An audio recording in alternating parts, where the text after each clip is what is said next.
Hello, everybody. Welcome back to another episode of Vegan Proteins, Muscles by Brussels Radio. My name is 𝐬𝐮𝐬𝐫𝐷, and this is episode 187. Thanks so much for tuning in, and hope that you're enjoying the new stuff that's coming out since our content break last month. It gives us a chance to be creative and think about new conversations that we can have with different people. And we've been asking you who you want us to interview. And I thought to myself, as we get into going on what will be our 6th cruise on the Holistic Holiday at Sea, I said, let me reach out to Sandy, because we're typically just caught up in the moment and we're busy doing our thing. And there's some I know about you in the cruise, but there is a lot that I don't know. So for those of you who don't know who's joining us today yet, if you don't know in person or you're unfamiliar with him, this is Sandy. I don't want to butcher your last name. Pukel. Sandy Pukel. And Sandy, as far as I know, you are the visionary. I know that you're the one. You are the one. You are the main person for the Holistic Holiday at Sea. And I had to refresh my memory. I looked at the site briefly. This is going to be the 20th anniversary of what was the very first vegan-specific cruise, although it was initially called the Holistic Holiday at Sea. And it's such an honor to have you here today. And I think the coolest way to start this would be to learn a little bit more about you, and then, of course, segue into what got you into this whole project that has lasted for such a long period of time right now and is still going strong. Well, thank you for having me on episode number 187. I'm very proud of you and very honored to be here. Thank you very much. So I've been involved, my life's work, plant-based diet for 54 years. This past April, I started in April 1970. And I'm into it 100%, not 99%. You know, this is my work. This is my life's mission, so to speak. My work is to turn the world on to health and happiness by eating well, exercising, being respectful of the planet, all of it. I don't just say I'm just vegan. That's not enough. Because we know so many people we know are vegan. That's great, but you drink Coca-Cola and you're vegan. You eat candy bars, junk food, you're vegan. So my thing is education, education, education. It always has been. Of course, encompasses everything. So I went to a lecture in 1970. A friend of mine told me about it, and I said, it resonated with me. That night on, that was it. I didn't look back on it. I didn't go sideways. I'm going to think about it. I embraced it that night. I went home, told my parents, and they said to me, well, what happens when you have kids? What's going to happen then? I says, Mom, my dad, because I want to have kids is why I'm doing this. Because I want my kids to grow up in a better world where they can play with other kids that are healthy and happy. So it's always been my thing to do that. I did all the typical. I went to college, even went to law school for a couple of years. But this has always been my calling. I gave cooking classes right in the very beginning. I gave lectures. I didn't care if 3 people showed up, 5 people showed up. My responsibility to be there. You never know who that person is going to be, who's going to turn somebody else onto it. So over the years, I opened up a big natural food store in Coconut Grove, Florida. At the time, it was one of the biggest ones in the country. Of course, it didn't start out that way. It started at a 2nd-story walk-up in a law office. Then we went downstairs. Then we expanded. We had a restaurant. We had great restaurants over the years, great store. I mean, the store was fabulous, known near and far. People came everywhere. We had stars of sports and entertainment came there. Of course, Miami's a hot place. Yeah, and people used to come into the store. If they were into any kind of eating well, natural foods, they would come into the store.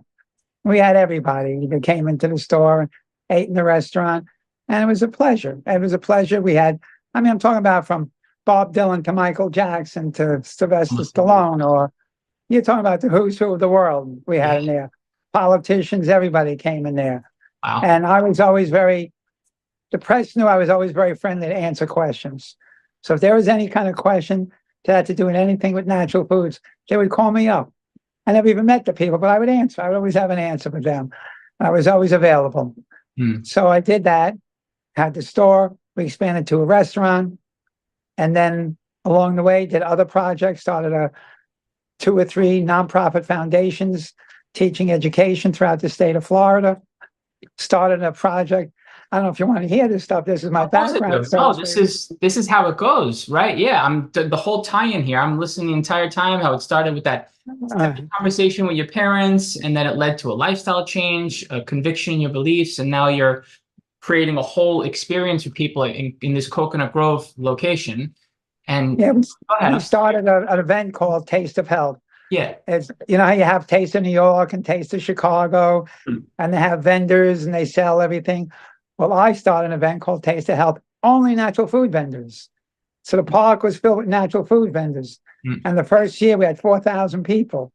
And we donated all the money to the Dade County school system to teach about nutrition in the school system. And we did that for years.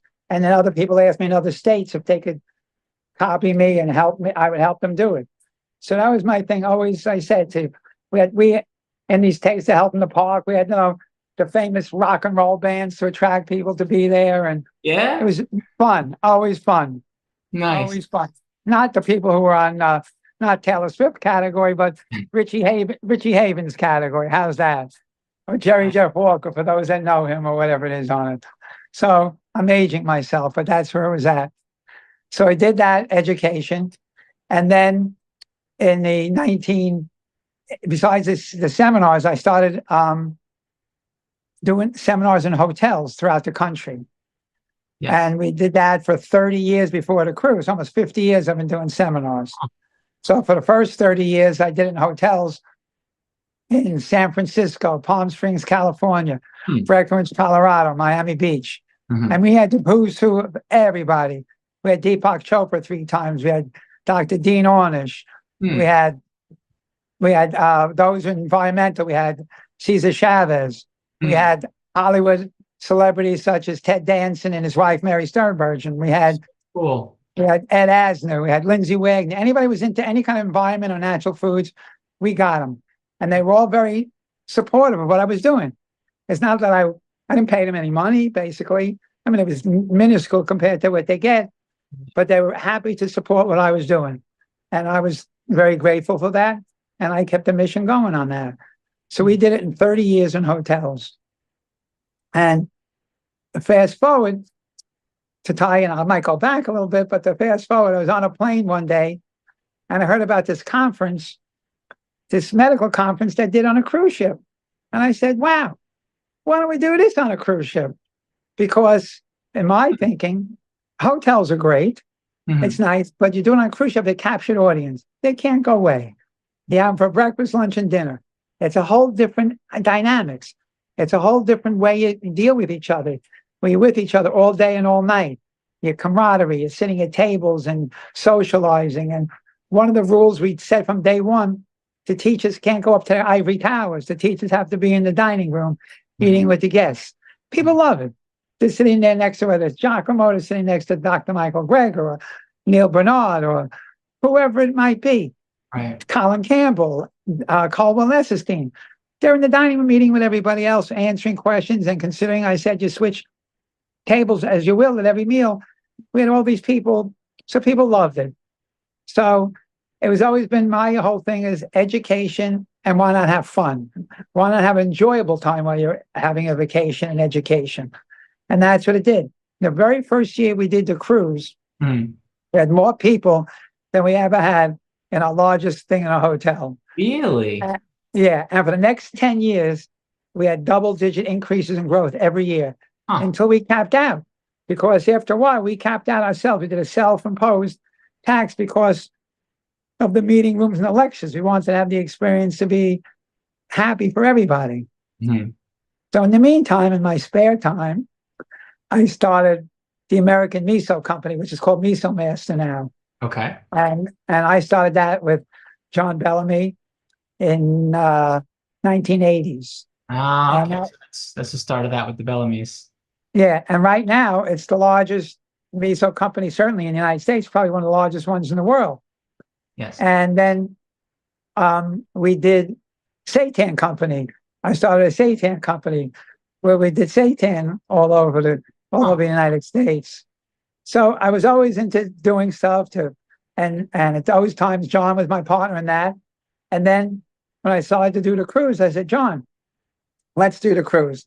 And everybody thought I was crazy. My friends, my family. What do you mean on a cruise ship? Who's going to go on a cruise ship and want to eat vegan food on a cruise ship? And I said, we're going to do it. So I went on the cruise ship to talk to to the line we decided to do the first year. And I walked into the dining room because I had to speak to the food and beverage guy. He was the main obstacle. And we went into the dining room, and it was set up for a banquet. There was 5 goblets on the table for wine, for water and liquor, and there was 3 forks and 3 knives and spoons. And I said to him, Hans, I said, we don't need all this stuff. He said, Sandy, and a lesson, I thank him every day, well learned, if you're on our ship and you represent us, you must, with a capital M-U-S-T, at every meal, you must have a soup, you must have an appetizer, you must have a salad, you must have an entree, you must have a dessert. And everybody loves it. And the feedback we get from everybody, a 5-course meal. Who sits down and has a 5-course vegan meal these days? Served by tuxedo waiters in the beginning, right? You don't have to do the dishes. You got great food. You could ask for seconds if you wanted to. And so it was incredible. And every year by word of mouth, and by that time we mailed things out. There was no internet stuff. We did snail mail. We mailed out brochures. We advertised in vegan journals. And it grew and grew and grew until as I said, and then I said, okay, now it's time to do on a cruise ship. So even what I was doing on the cruise ship, in my spare time, more spare time than I never have, I'm involved in educational seminars in Europe. So I'm part of a founding committee. I'm on the board of directors. We do seminars in Europe every year. We go to a different country, and we go to this past year. I just got back from Denmark. The year before was in England. Next year it's going to be in Belgium, and we meet. And it's mainly for teachers and how to support in their countries and whatever it is on it. But it's also one of my things that I like to do.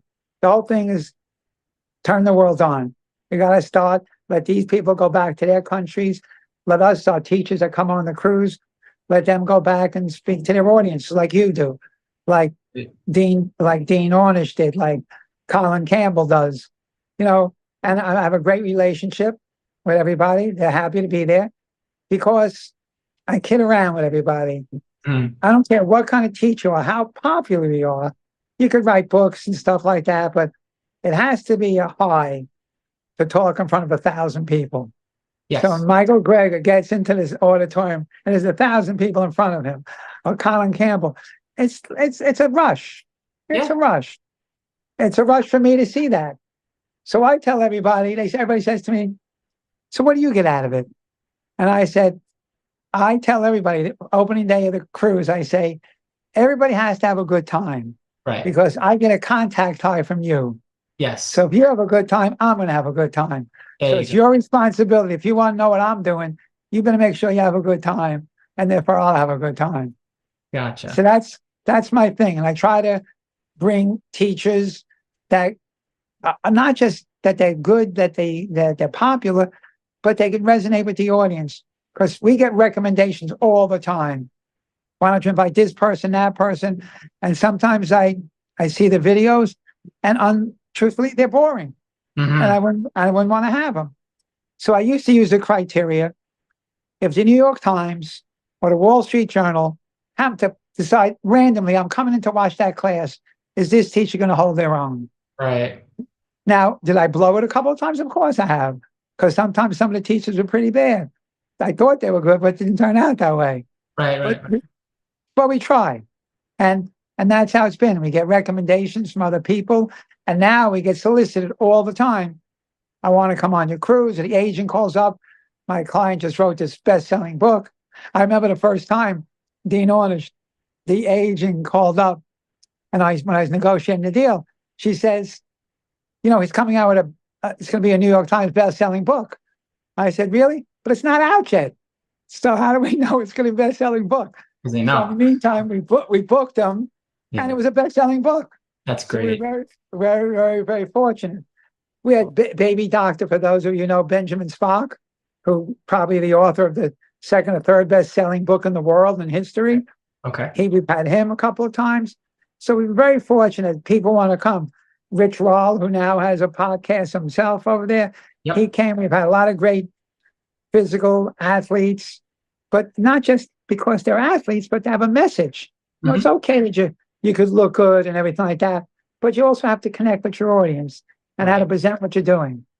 Right. So, and what I've learned, and if I'm talking too much, you're allowed to tell me. No, it's fine. You have a lot to share. I'm putting the pieces together. To me, you strike me as someone who is a connector. You bring together teachers at seminars. You have this strong belief in what you're doing, and you grow this network, and you want to make sure everyone's having a good time. Now, the cruise, is that your main thing? Yeah, Sure. yeah. Well, educational stuff besides the cruise. Yeah, but the cruise, people don't realize it's a real business, a full-time job. In the beginning, when I said we did those seminars in the park, we called it Taste of Health. Yeah. And we got sponsors from radio stations and newspapers. Right. And the beginning cruises were called Taste of Health. But then we decided to change the name because Taste of Health didn't connect with what we were doing. Right. So we changed the name.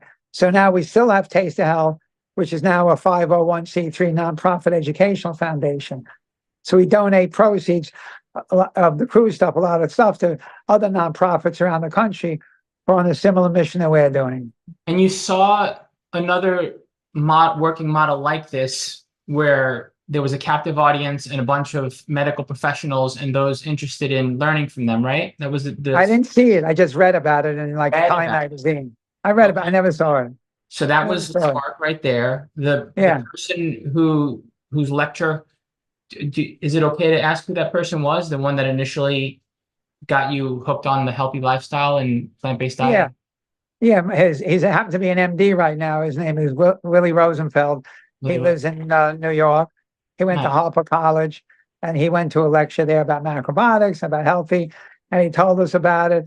And we went to the class, and that was it. I did it. When you think back to that lecture, is there a specific thing or a specific idea that you can remember about that conversation that sparked the change? 100%. I use this. The woman, it was this little old lady. She probably was 80 at the time. I'm exaggerating, but she certainly was up in her years. Yeah. And she was probably no more than 5 feet tall. Rebecca Dabowski was her name. And we were in Manhattan. The lecture was in Manhattan, Midtown Manhattan. And she said, if you eat well and you practice what I'm telling you to do here, spiritually, physically, emotionally, you'll connect with the universe. And what happens is good things happen to you. And the spark that she said to me, you want a parking spot in Manhattan? It opens up for you. She says, you're riding around, no one has a parking spot, you'll find a parking spot. I'll never forget, that was the analogy that she used. And to this day, I laugh at that. But that's how you become. You become like, the expression, become one with the universe. You become one with our friends. We get along with everybody. That's the way it should be, right? It shouldn't be a struggle. Life should not be a struggle. Gotcha. Life should be, we're here on the planet to enjoy ourselves. Yeah, right. So in the beginning, I was focused on food, 100%. Food. Okay. But I learned over the years, you need more than food. Right. So I got into exercise. And I go to the gym every day now. I'm not saying 365 days a year, but close to it. Okay. If I'm around every day, I go for an hour and a half to 2 hours every day. And I don't go there to get muscle. Obviously, you see, it's not for me to get muscle, to maintain, just to feel healthy. I do cardio, I do weight work, whatever it is on it. But if there's a gym, I just was in St. Louis this past weekend, and there was a gym that was maybe 2 feet by 3 feet, one of the worst gyms I ever saw, but I managed to survive in there. I was down there every morning. I was the only one day, the other day, one woman out. That was it. But I go down with her. This morning, I went 5 in the morning. Sometimes at home, I go usually close at 8 o'clock because I meet with friends and stuff like that. But I've decided in my studies, food is great, exercise is great. You put the two of them together, it's not 1 + 1 = 2. It's a geometric progression. So one plus the other, it takes you to another whole level. It's not just adding one and one. It's incredible what you could achieve by doing that together. And then if you do other kind of practice, whether it's yoga or meditation or any kind of spiritual practice, it even adds more to it. So we're not just doing this for ourselves to be physically great and to our friends, our neighbors, but we're here for the environment also, for the animals, for the earth, for our neighbors. You know, I see people in the gym, and I used to go over. I'm trying to be better now, not to go over and tell people what to do. And I don't mean exercise wise, but I feel bad when I see these people, how they can be helped. And I know I want to help everybody. That's my thing. And a lot of times I'll go over to people because I go with my parents. You know, I grew up in New York City, and they moved to Florida, and they lived in a high-rise apartment house. Right. And also, over the years, what you didn't mention, I also got a license to counsel people. In the state of Florida, I'm licensed to counsel people.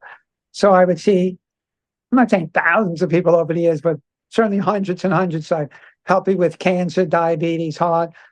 I'm pretty good at it. And I'm not good necessarily diagnosing, but I'm very good at giving people encouragement and giving people the will to live, giving people that want to take care of themselves. Right. So I'm tying this back because I'd be on the elevator with my parents' building, and one of the neighbors would come on, and I would look at their condition, I'd look at their face, and I would say, oh my gosh, this person has a heart condition or kidneys or this and that. And I would tell my parents, that guy got to watch it. He's going to have a heart attack or something like that, because that's what I did. I don't do it now because on the cruise and in the hotels, I let other people do it. Right. I only do it now if somebody really has to do it, because I don't charge anybody. I charge if they can afford it, but if they can't afford it, I don't worry about it. I think you said the cruise was initially called Taste of Life. Did I remember that? Taste of Health. Taste of Health. Thank you. Walk me through, like, imagine if I was on the ship walking through on the very first cruise that you had. What was that like? It was like we had 3 meals, 3 breakfast, lunch, and dinner. Yeah. We had exercise classes in the morning like we have now. Yeah. And we had yoga classes and bodybuilding classes. We had cooking classes. Wow. And I bring up cooking classes because I just was on an interview with Chef 𝐬𝐿 recently. And at her cooking classes, we used to get 400 people. Who in the world has ever taught a cooking class with 400 people? I would say no one. If I'm wrong, somebody can shout out to me and tell me. Sure. But she said that it was incredible to her when she would be there, 400 people in a cooking class. And we served everybody tastings. So that was what we did. So we'd have cooking classes, then we'd have multiple lectures at the same time.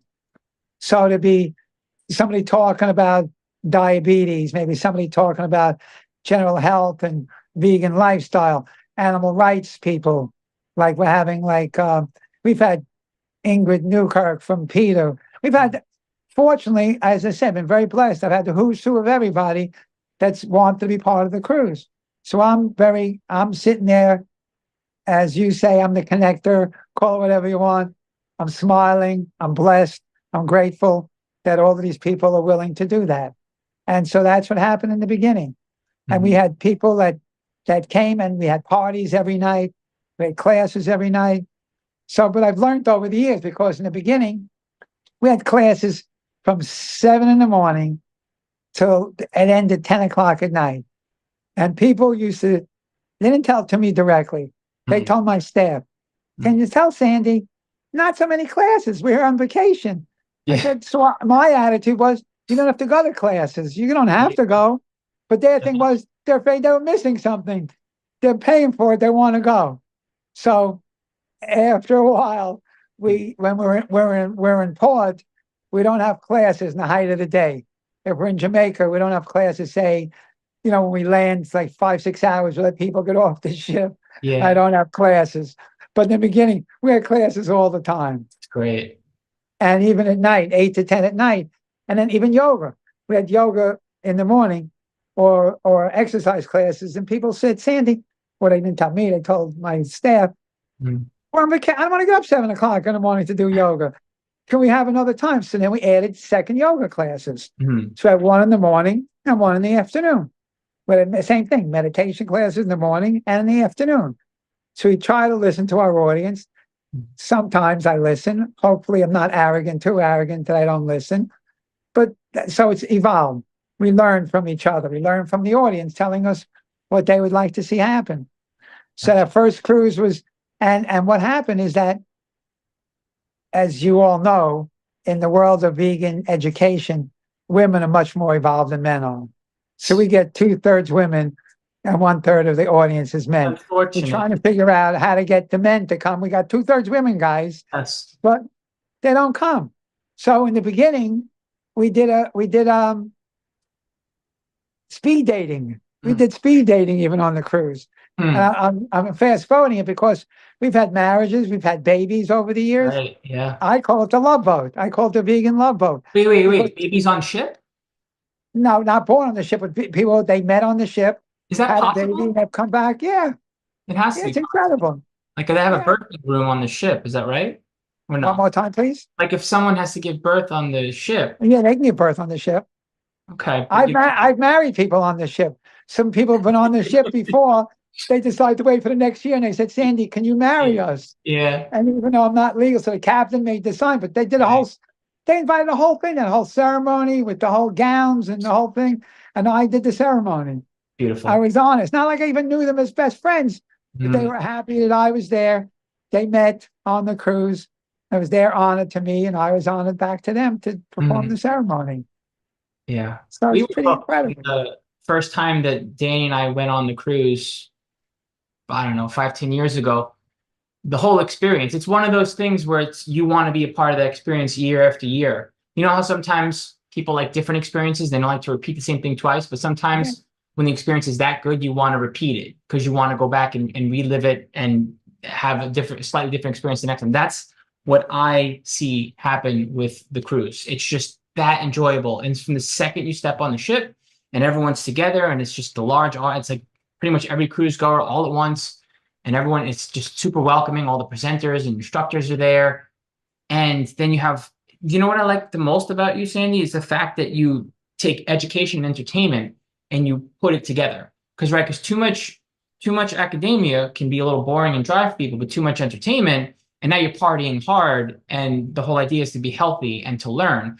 And I feel like you take these two things and you bring them together and you bring people together like that. And it's really cool hearing all of your stories about how that has been built up over the years and how it's still going off ship, because I didn't know that. I didn't realize you were doing seminars and your team out in Europe and different parts of the country and this and that and all that. So it's a really nice network of people and community, and it's neat to see it all come together every single year that it can. I know we had those couple of years where it wasn't possible to be on the ship during COVID.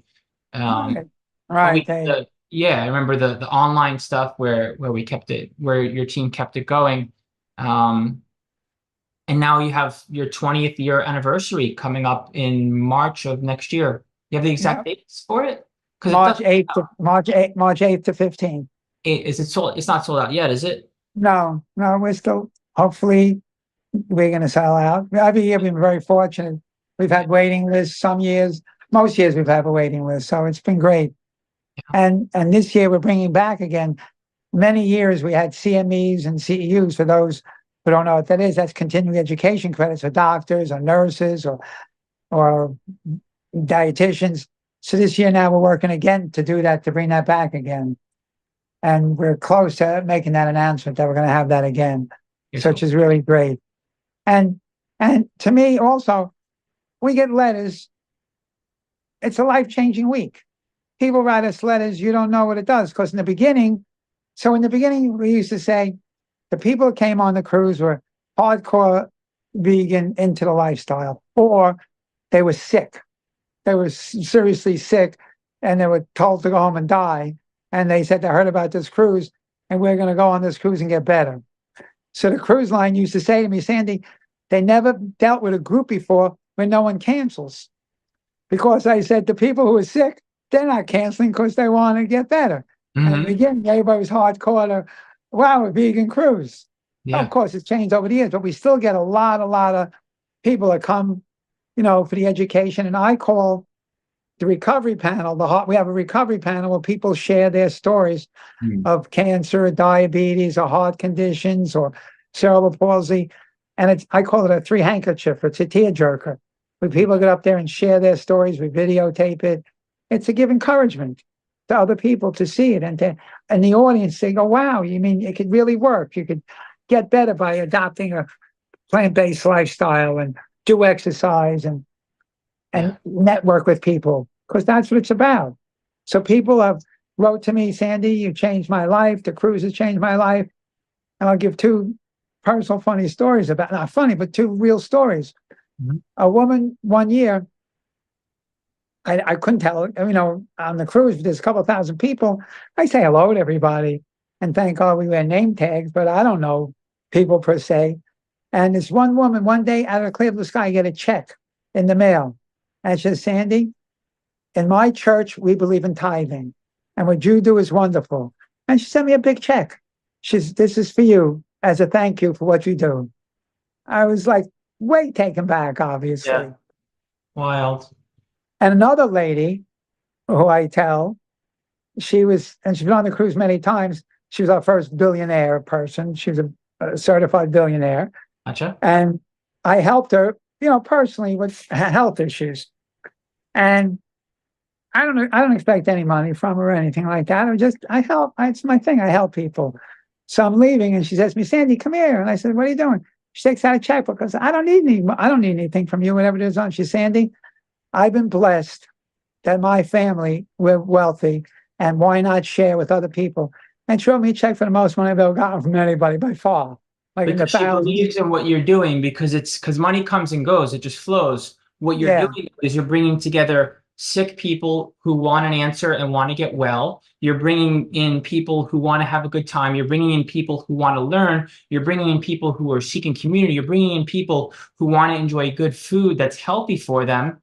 And you're bringing in their network of people in their community so that they can have that kind of social proof and that kind of support so that they can help inspire others. So when you think about that melting pot of people on this ship, it's an incredible, unique kind of experience. Because I think about other kinds of cruises that are thematic in the vegan world, and nothing compares to what you're doing, because you're more than focused on health and wellness. You're looking to get people to another place that are unwell, but you're mixing it in and everyone's having a good time. And then there's all these incredible professionals and whatnot in the vegan sphere that are there to help, right? Yeah.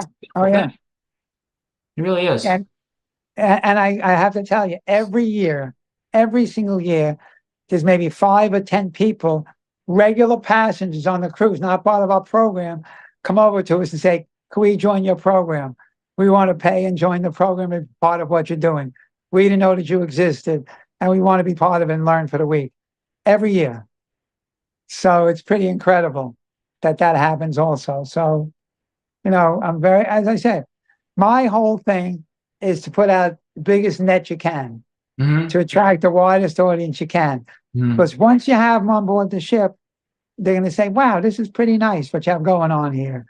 They might be a little skeptical or whatever in the beginning, but it's pretty, honestly speaking, it's pretty incredible experience. And then to get to meet somebody, as I said, singles, if you're into a single person, what better place to meet somebody? Similar lifestyle. You're not going to be sitting in a class with somebody who's a drunk or is going to be doing cocaine or something like that. Right. Hopefully the lifestyle is similar. Yeah. So why not surround yourself with people with similar lifestyles? Exactly. Yeah. And you never know.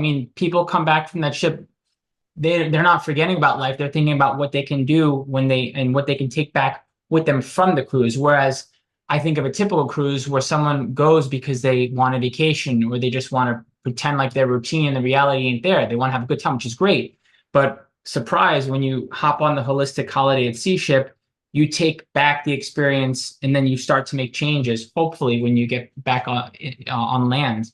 And I think that's just wonderful. I know for certain Danny and I are coming back one way or another. We're going to be a part of this thing. And it's been an absolute pleasure over the years instructing and doing classes and being on that side on the ship. It's the gift is we appreciate you very much. And Danny, very much. You know, it's true. It's good to have that.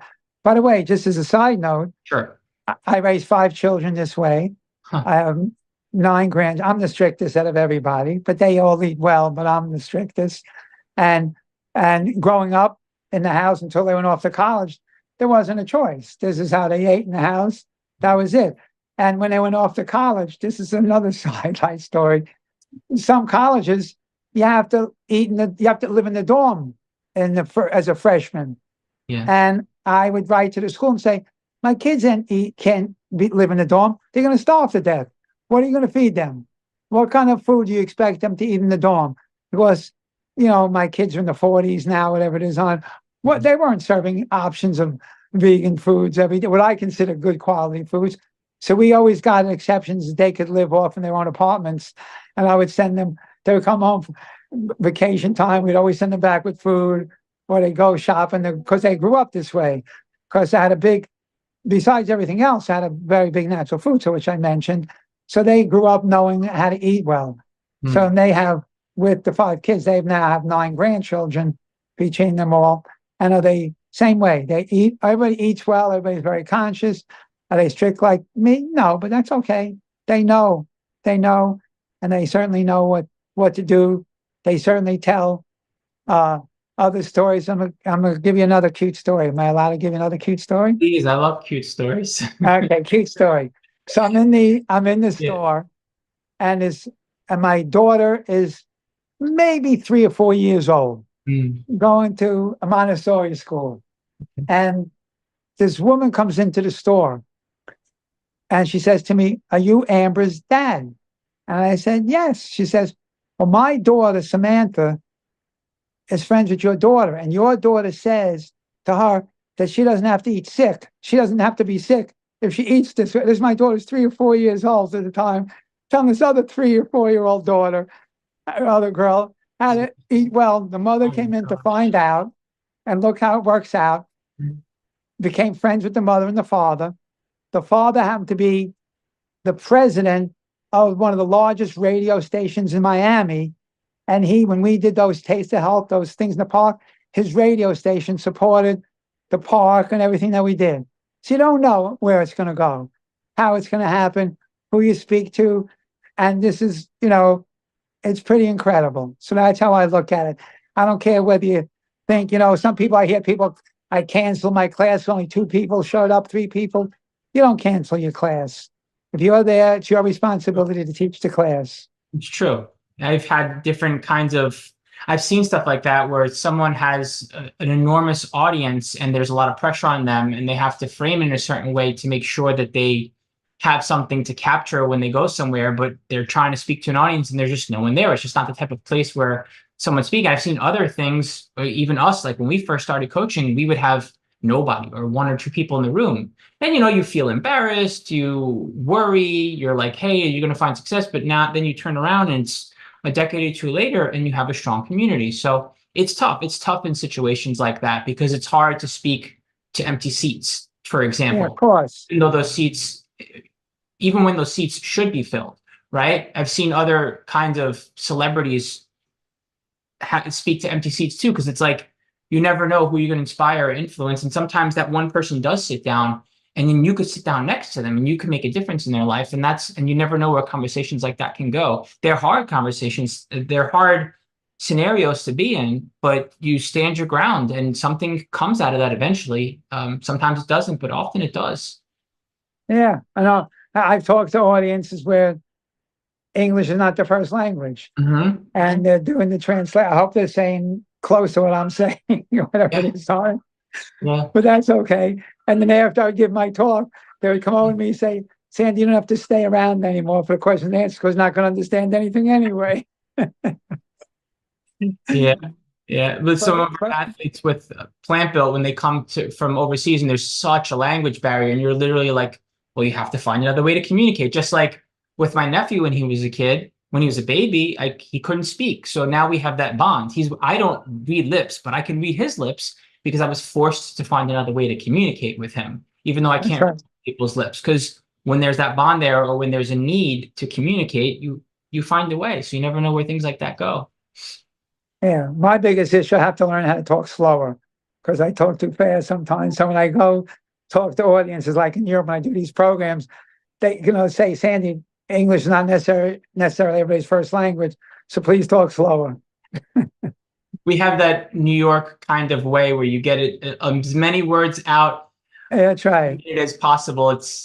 Yeah, I feel you. Sometimes I try to slow myself down too, and then I realize, oh, it's a little too late. That's okay. So one other question, I was curious. I don't think we touched upon what got you into exercising. I guess a friend of mine told me, I was always, I thought I exercised, but I realized I wasn't. And I had a little bit of a belly. I wasn't in such good shape or whatever it is on it. And I started, my closest friend who I work out with almost every morning, he's a triathlete. And he comes on the cruise, Larry Krug sometimes. And we work out at the gym almost every morning. And then a couple of mornings a week, we run on the beach and we swim in the ocean. I say he swims, I frolic. So I've been exercising, and I feel good about it. And everybody always questions me that I get up and I still do it. And I said, yes, even on Sundays. And they said, even on Sundays, what's the difference? As I said, if I'm in town, there's a gym, I go exercise. And if I have to, I switch around my hours because I don't sleep a lot of hours. People that know me. So when I the head chef on the cruise lived in Europe for the first 10 years. And so there was a 5 or 6 hour time difference. So I would be up speaking to him. It'd be, say, 8 o'clock in the morning. It'd be 1 o'clock or 2 o'clock in the morning. I'm up, and people used to come around me and they say, Sandy, are you getting up or are you going to sleep? They didn't know because I speak to people in California, I speak to people in Europe. So no one knew. And I never told them what I was doing at the time. So, and I find that exercises, breathing, obviously, oxygen, you have to breathe. Everybody has to be able to, I kid around with everybody, but one of the most important things you should do in your life is chew your food really well and breathe. We take breathing for granted, but it's not such for granted. It's true. Having good breath work, and you know that because you have to do that in order to be the situation you are and the shape that you're in. People forget to breathe, and people forget to chew. They swallow their food, and so my message always is that everything should be liquefied when it leaves your mouth. So you got to chew to make it liquefied, and then your body says, "Thank you very much." Your kidneys go, "Thank you. I don't have to work so hard." Yeah. My heart says, "Thank you very much. I don't have to work so hard." Because people think their kidneys are made out of cast iron and they can put anything in one there. And the women, especially when they get, breast cancer, or they get these blockages so if you chew really, really well, you don't eat dairy products, you don't have vaginal discharges, you don't have cysts. Am I promising that to everybody? No, but I'm promising that if you follow what I'm saying, you're going to see incredible differences. Yeah. So, but it starts with chewing. So chew your food really, really well. And it's incredible. And also you appreciate your food better. And so people, if you're not going to chew, get up and leave the table. Sorry. You can't just swallow the last 5 bites. It'll be there. Come back later. You're not doing a service to yourself if you don't chew your food. Right. So I always tell everybody to do that. Of course, you have conversations and you don't chew as well. But when I counsel people and they had cancer, as an example, I tell people they should chew 30, 40 times, liquefied, whatever it is on it. People with cancer, I tell them they have to chew 200 times, at least 100 times. And I say, you know what? You want to get well? Do I care about you getting well more than you care about getting well? I'm here to help you. If you want to get well and you want to cure yourself, because I'm just a cheering squad. It's your body. You got to get. My philosophy is, you get yourself sick, you can get yourself unsick. You didn't.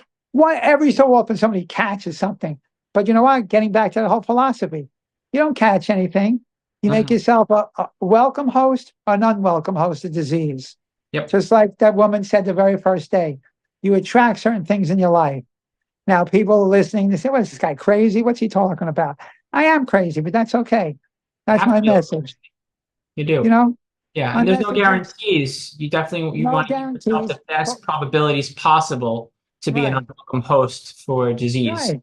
Yeah. It's So it, I tell people, come on. And so if you got yourself sick, you did it. Who are you blaming it on? Don't exactly. go blaming it on your neighbor. Your person sneezed on you. Give me a break. Yeah. If your immune system is strong, it doesn't matter, right? Mm-hmm. For sure. So that's the key, is to get a good immune system. The key to all health is an immune system. Gotcha. Yeah. Any final last minute thoughts or words you want to share? And can you let our audience over here know how to book their trip for the 2025 cruise? My pleasure to share that with you. It's 𝐿isticHolidaySea.com is the best way. You can book right online. And if you mention 𝐬𝐮𝐞 right here, you get a $50 onboard credit. And we gratefully thank him all the time. But you get to shop in the bookstore or a consultation, whatever it is on it. So just look at the website, 𝐿isticHolidaySea.com. All the information will be there. And there's a place where it says, how did you hear about the cruise? And it's a required field. You have to fill it out. So mention Gio, mention Danny, and everybody. It's a win-win situation. So the win-win situation for everybody who's listening is you take care of yourself. And as you take care of yourself, then you are a good example to your family. Your family then takes care of the neighbors take care of their neighbors take care of the town, and we all together take care of the world. And that's what it's all about. You want a one peaceful world where everybody gets along together, everybody's healthy and happy, and the environment, everybody's smiling, the animals, the plants, we're all here together to make it a happy life. Thank you so much for sharing some of your stories, your wisdom, your experience, giving our audience a good impression of what the cruise is like. And we all hope to see you there. All right, everyone. Thanks so much for tuning in to another episode of Vegan Proteins Muscles by Brussels Radio. Stay in touch with us at Vegan Proteins and at Muscles by Brussels on the socials. Hit the contact button on veganproteins.com and you'll hear from one of us right away. And we hope to see you on the cruise. Go to Holistic Holiday at Sea. We'll leave that link in the notes as well. And hopefully we'll catch you in 2025. Thanks again for tuning in. My name is 𝐬𝐮𝐬𝐫𝐞, and we'll talk to you soon.